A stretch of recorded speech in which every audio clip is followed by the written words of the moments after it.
Pretty much good to go? I'm rolling. All right, so get the official stuff out of the way first. My name's Robert Bauman. I'm conducting an oral history interview with Dick Wiehl on June 25th of 2013. And we're conducting the interview on the campus of Washington State University, Tri-Cities. And I'll be talking to Mr. Wiehl about his family's history, particularly their history in White Bluffs and the area around there. So I'm going to start with maybe talking about your family first, asking about them. Do you know how and when they came to the White Bluffs area? Well, my grandfather, that's who we're talking about, came in the late 1890s, and it was as a result of advertisement, which was nationwide, I suppose, at the time, to get people out here to populate the area. And he came out with the prospect of buying some acreage, which he did, and upon which they established a ranch. And that would have been in the very latest part of the 1890s. Did you know where he came from? Where he had been living? Minnesota. From Minnesota. Mm-hmm. Did he come by himself, you know? He came with his father initially, then his father went back and lived the rest of his life back in Minnesota. He had a good position back there, but this was an opportunity for young Matt to strike out on his own and see if the road was indeed paved with gold in the West, and that's how the land was sold. Sure. Do you know much about your mother's family? Her last name, I'm sorry, grandmother's family, Craig family, right? And she was Hattie Wright from the Craig family, and she came from Ellensburg, so she was out here even before my grandfather. And how they met, I don't know, but I do know that they were married about 1900, Okay. and then moved on together onto the ranch that my grandfather was then establishing on the banks of the Columbia River. Yeah. So could you describe the ranch? I know you didn't really live there, but you spent some summers there, as I recall. Well, I was born in 1936, and they were out of there in 1943. So those were the years that, and obviously I don't remember much from 1936, but from about 1940 on, I do. I have vivid memories of and stories that were told, and so that's really where my relationship started, was about that time. Yeah. So could you describe the ranch? I mean, It was in my perspective, Mhm. it was huge. It was there were thousands of acres that were leased, and the ranch, kind of the official ranch itself, was several hundred acres. And of course, to a child of that time, I'd go with my grandfather, and we'd go horseback riding, and he would be checking on various operations on the ranch on a day-to-day basis, and we'd go all day and have lunch somewhere, in saddlebags, and then come back by evening, and we'd be gone from 7 o'clock in the morning till 6 o'clock in the evening, just riding on the ranch. Never left it. So it was a big ranch. Right. So what sort of crops did your grandfather grow? What sort of animals? Well, the crops I remember specifically, because I was out there picking potato bugs, were the potatoes, and so they grew potatoes. They had gardens. They were completely self-sufficient, and I remember my grandmother out there working in a large garden, and the other vegetables that they had I wouldn't recall, but there were lots of them, and the potatoes were where I would come in, and that's and they had cattle, a lot of cattle. which were on the rangeland that they had leased. They had goats, they had chickens, and horses, obviously horses. Just about every animal that you'd need in an operating ranch. And some of the animals were work animals, and some of them were riding. Some of the horses were riding horses. And they had a lot of them, and just the care and maintenance of those animals was a full-time job, which was generally done by the women, either my grandmother or younger kids when they were there, or then eventually my aunt, who was a teenager when they had to move out of there in 1943. Okay. So she took care of the chickens and things like that. Now, did you have siblings or cousins who would spend the summer there? No, I had a younger sister, but she was too young to be involved in that. And now the cattle, did they sell any of the cattle? Oh yeah, they were involved in the cattle markets, and I can remember the wailing and moaning over this is a Republican cattle market or this is a Democratic cattle market. Whether things were up or down, that's the way they would talk about it. They could always blame somebody for the fact that the market was down. So that was important to them. Do you have any idea where they sold the cattle? No.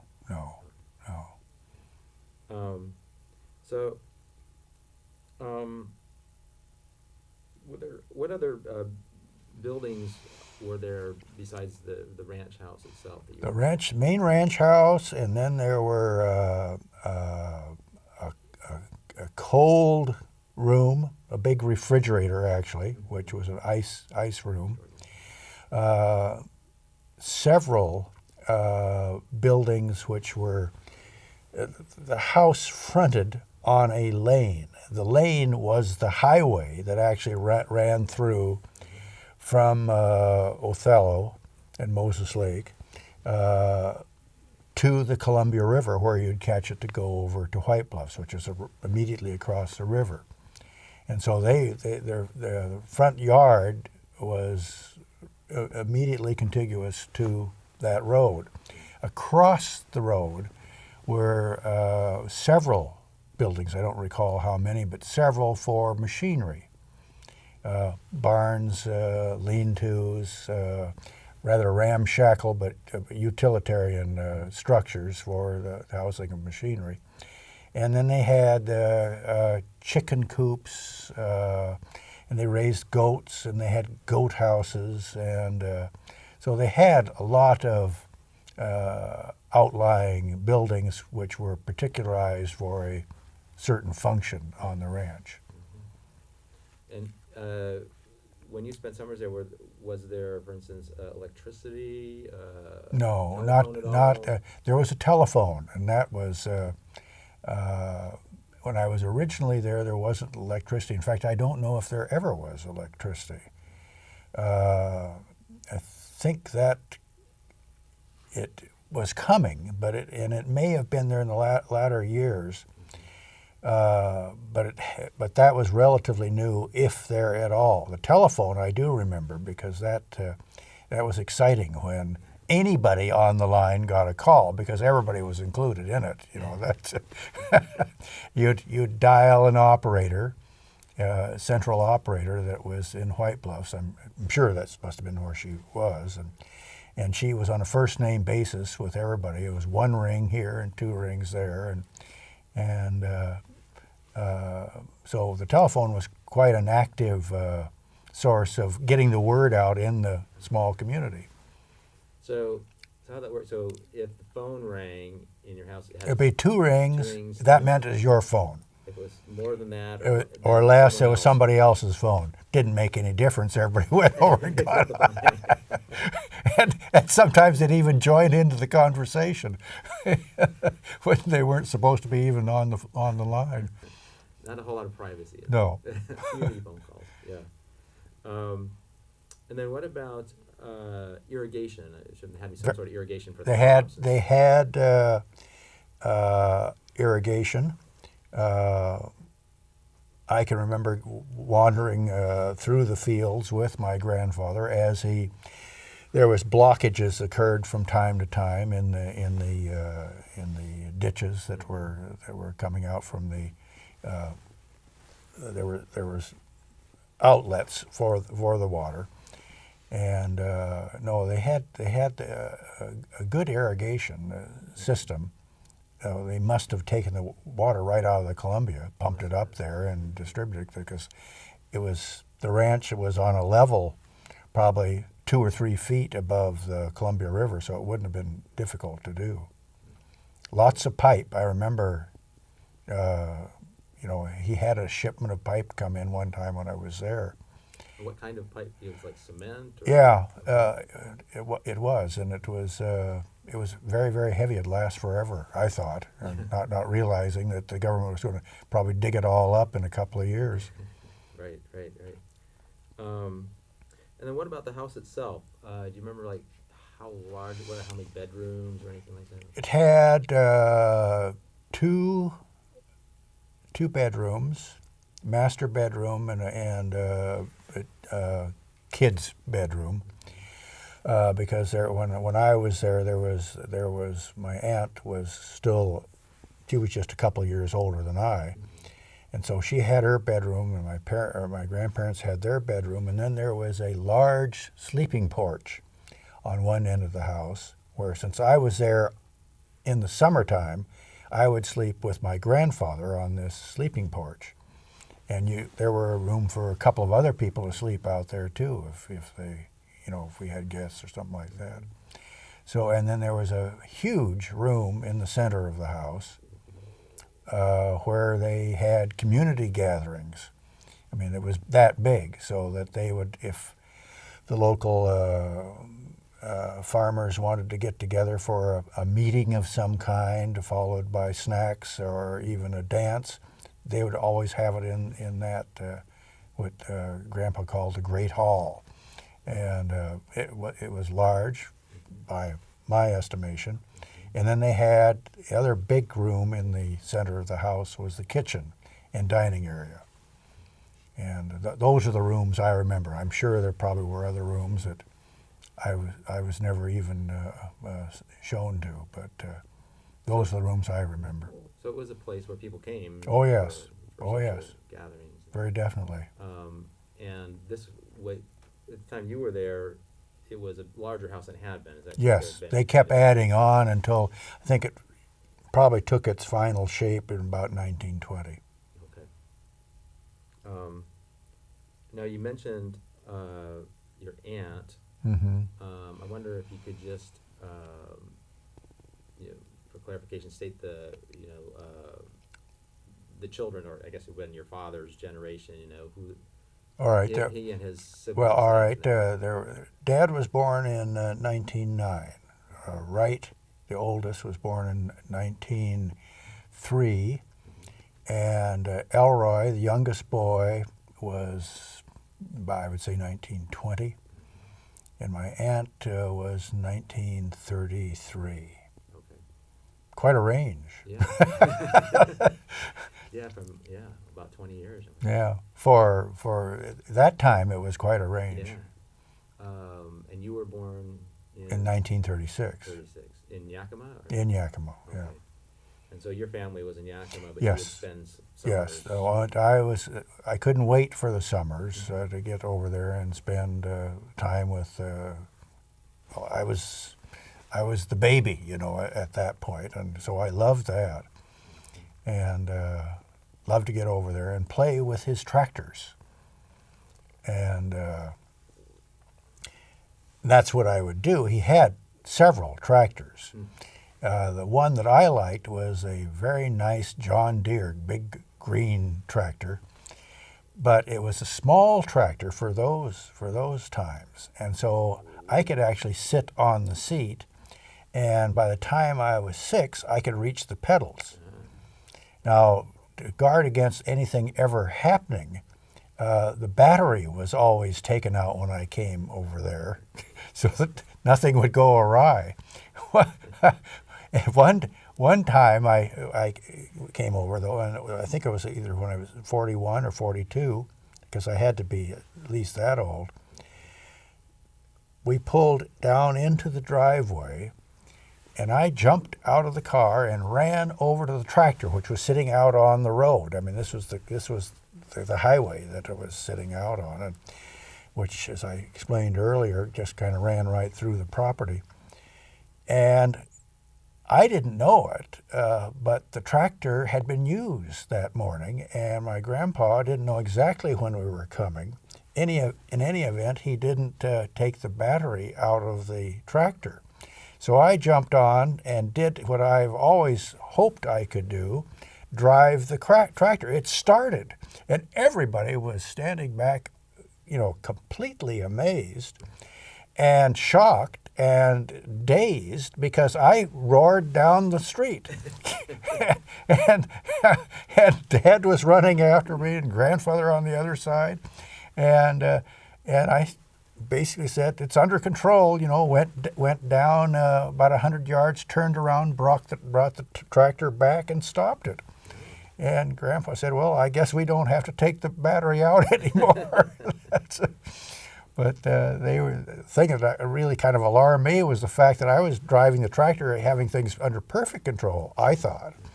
But I was a little concerned about my dad running alongside on one side and my grandfather on the other. I didn't think they could hold up a lot longer. That's a great memory. Yeah.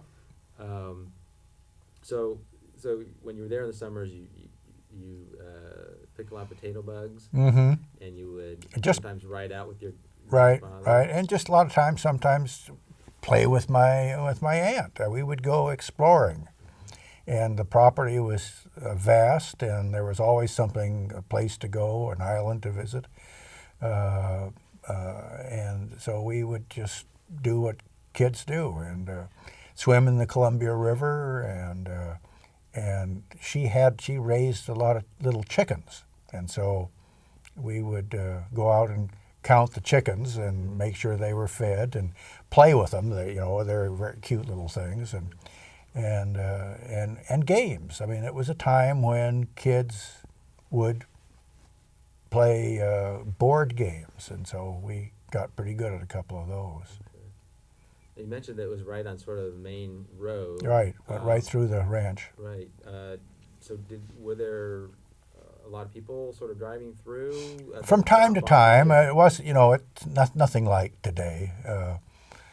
But no, there would be 2 or 3 cars that I would see a day going in both directions. And I don't even know whether they had a ferry schedule. But I know that my grandfather would go down there at a certain time, which was a horse ride. It would have probably been about a 3-minute horse ride down to where the ferry was. And so he was committed to be there at certain hours. So from that, I assume there must have been some sort of schedule, but he wasn't there on call. Right, okay. So he would, as operator of the ferry, take the ferry back and forth. Yeah. To the car on the other side. Yeah, and the whole procedure wouldn't take very long after he got the ferry started up. Mm-hmm. So did you? And I went down with him Yeah. a lot of times, and Okay. and that was a big thrill, because he would, they were old diesel. It was an old diesel engine, and he would get that. It seemed like it took forever to get that fired up, but when it would just clump to clump to clump to clump, and then we would go clump to clump to clump across whether they'd load one place or the other, I don't remember, but it was back and forth. Mm-hmm. And if there were, the ferry ride itself, maybe 5 minutes. The river was pretty big, but still, you made steady progress. I wouldn't say it was very long, but exciting. And you certainly needed the ferry because there were no bridges in the area. Right. So do you know how long your grandfather had been operating the ferry? Oh, I think he ran that for,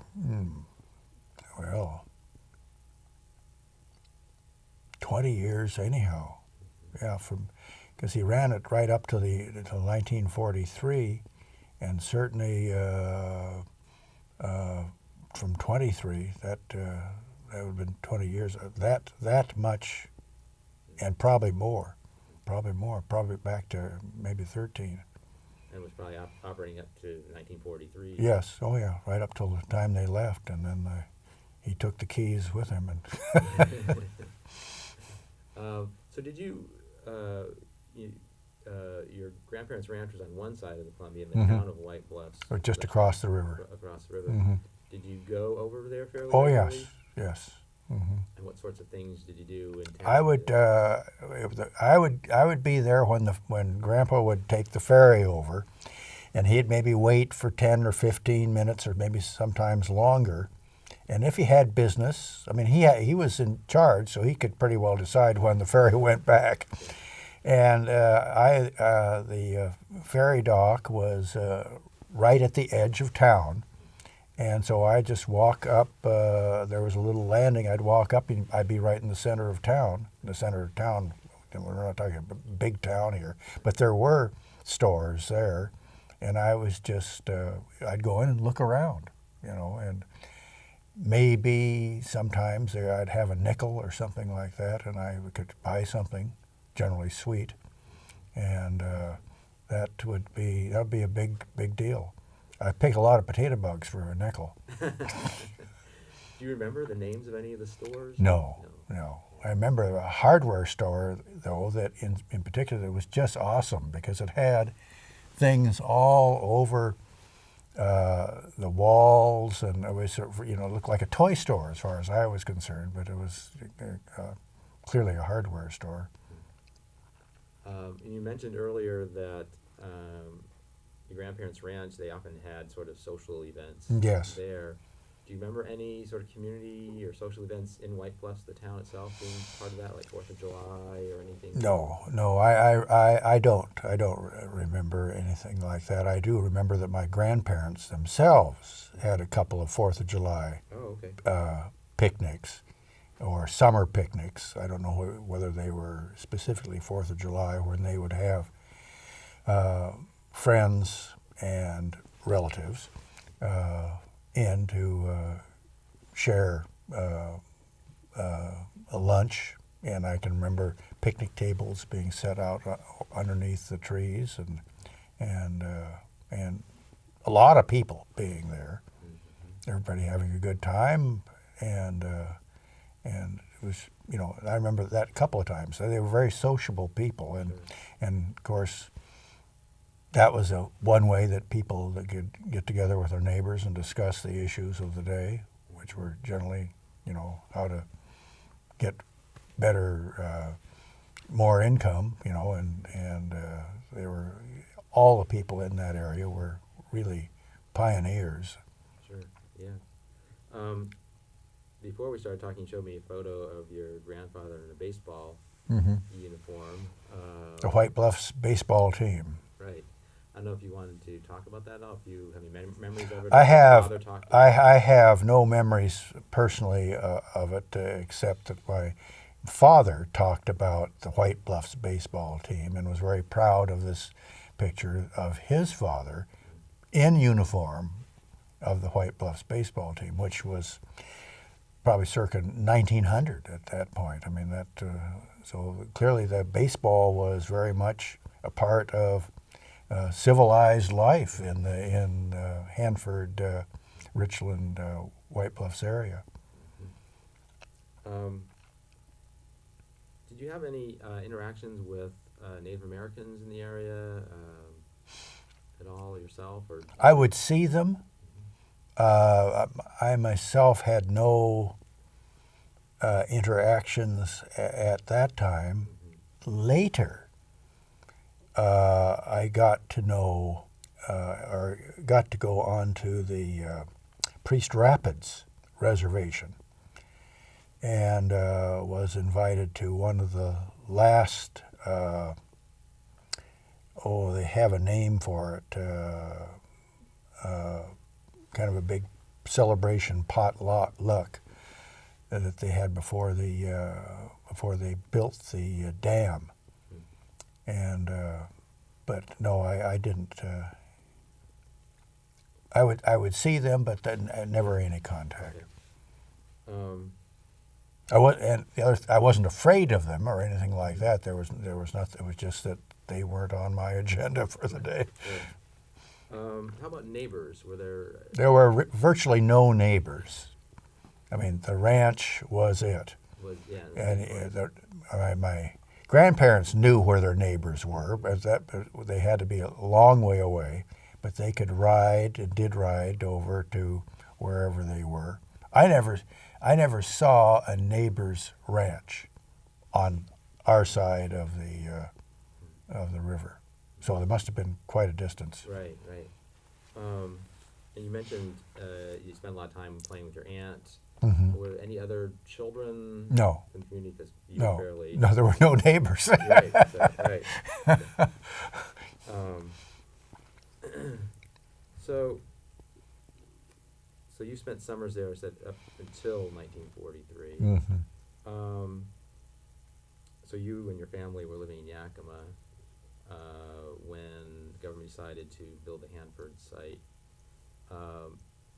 Short notice. Short notice, yeah. Very short Do you have notice. any memories of that, or Yes. stories that your Oh, parents yeah. have told you? Or? Oh, I have a memory because I wasn't going there that summer. That was, and it was crisis time because I'm guessing to a certain extent, but I won't be far off, that they were notified by telephone first, and with a letter following. And they had something like 15 to 30 days, very short, in which that they had to get out. And this was the late winter of 1942 or the early part of 1943. And well, getting out is one thing, but where are you going to go? And so all heck broke loose as to, we've got to get out. Where are we going to go? And so the search was undertaken of where, because Grandpa was a rancher. He had all these cattle, horses, and so they eventually found a place near Selah, a ranch near Selah, which they bought. And they moved some of the livestock, which they did take with them, and he started anew in Selah and ran a dairy for probably about 7 or 8 years until after the war, when at that point they had to move out, but they didn't have to accept the amount of money that the government gave them. And this was an important point. Some did, but those that didn't still had to move out. But after the war, they could take the government to court and prove that they did not get fair value for their land. And my grandparents did that. Of course, they had their own house attorney, my father, and they got, probably in 1946 or 1947, fair value for the acreage that the government had taken. And with that, they then sold the ranch in Selah and bought a huge ranch up by Cle Elum in the Tiana Way. Oh, okay. And moved there. Moved there and lived. Grandpa lived a short but happy life in that area. Do you have any idea what the fair value was? No, but substantially more than the government gave. The government wasn't interested in carving up nickels and dimes and half dollars. That they wanted the land quickly. They got that, and then they would settle up accounts later. And it was a painful process if you were one of the people that got kicked off your land, but that's the way it worked. Yeah, I was wondering, do you remember or hear any stories or hear your grandparents ever talking about their feelings about that? Having started this homestead and have been there for 30 I think they years? looked at it. Yes, I remember, and in particular, my uncle Elroy, who was pictured in some of those pictures that we were reviewing. He graduated from the University of Washington in 1941. And at that time, he was an ROTC cadet at the Reserve Officers Training Program. He had been in that, and so he was going in to the Army in that summer. Well, that's perfect timing, for seeing a lot of action during the Second World War. And so he was an officer throughout the war, and of course was nowhere around in 1943. He was training for the invasion of Europe at that point in Fort Benning, Georgia, if I recall. And he never saw he left as a soldier, and at the end of the war, he couldn't go home. I mean, his life had been uprooted, and that's just his personal case. And he was very matter of fact about it, but talked about it. It hurt him, but so what? Really, was I mean, we had to win the war, and I think that was the way my grandparents. They wanted a fair price because the government could do that, but they never argued or never felt badly about contributing to the quicker end of the war by the building of the atomic bomb. They felt pretty good about it, I think, that they had made a contribution, but then that doesn't entitle the government to steal it either. So Sure, right. Let's talk a little bit more then about some of your family members. So you said your Uncle Elroy was at the University of Washington. Your father had already gone there, is that yes, he was a prosecuting attorney in Yakima at that time. Okay, and so you and your family were living there, and then your other uncle, Wright? Yeah, he was the number one son, so he stayed with the ranch. Okay. And so when they were kicked out of there in 1943, Wright went right along with my grandfather, went to Selah, and they bought a house for him right next door or across the lane from where my grandparents were. And then when they went up to the Teanaway, up to Cle Elum, he went right along with them, and he was the foreman of everything. Okay. And then your aunt obviously would have been still young, so she... Yeah, she graduated in late 1950 or something like that from high school, and married a man from Yakima.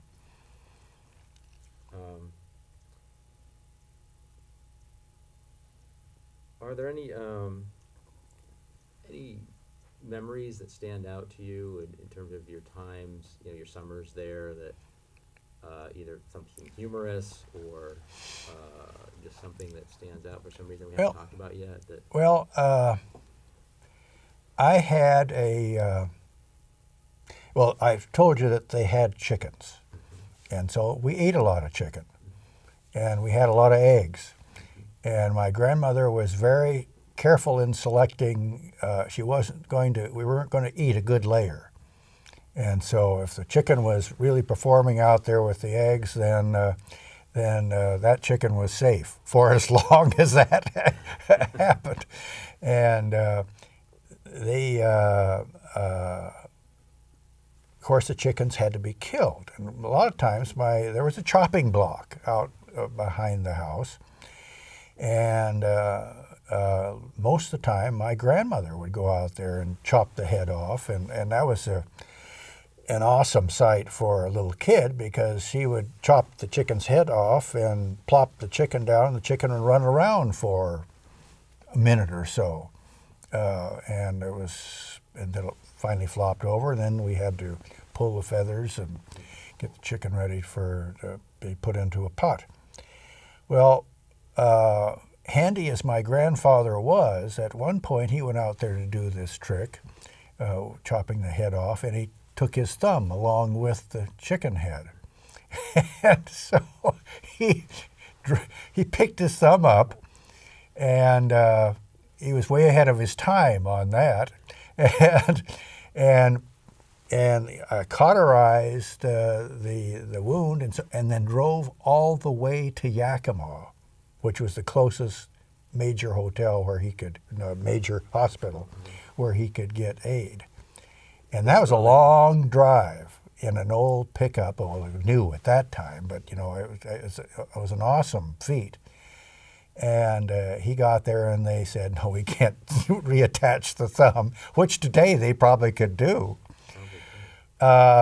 Later that year, I had a friend in Yakima, and Grandpa would come up and visit us every once in a while.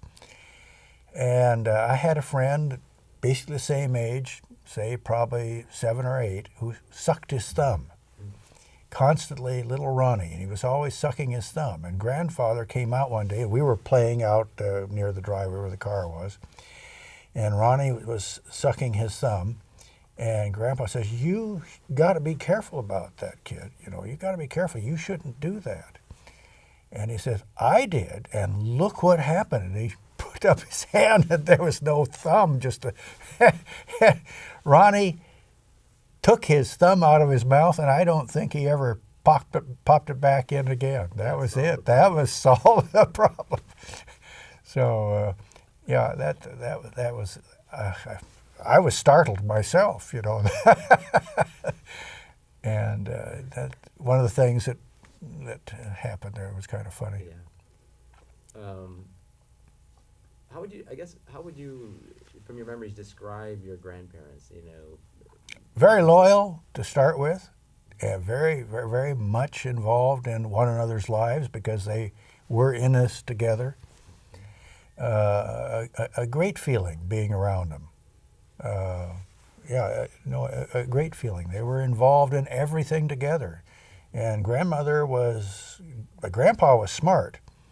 Grandmother was just as smart. And the two of them, had physical constitutions that you had to be made of steel to live there, and they were. And emotionally and physically. It's a rare thing. Right. Yeah. Right, to do what they did at the time they did. Yeah. Building that ranch and so forth. Yeah. Did you see any other extended family much at all, either on your grandmother's side, your grandfather's? Oh, the extended Wright was there, the oldest brother, because he was the chief hand. And he would be involved every day on what needed to be done on the ranch. And one of the reasons my grandpa could slip away and run the ferry, because Wright was tending the ranch. He had a wife that lived there on the premises in another house. So that adds to the houses that which I forgot about. But but they were always close at hand. And then he had a daughter. Wright had a daughter. He had a wife and a daughter, and the daughter then married and her husband came on as a hand too. Okay. So they had 4 or 5 other people and that were in the mix at all the time, all relatives. And what was their last name? The Wright's daughter and her husband.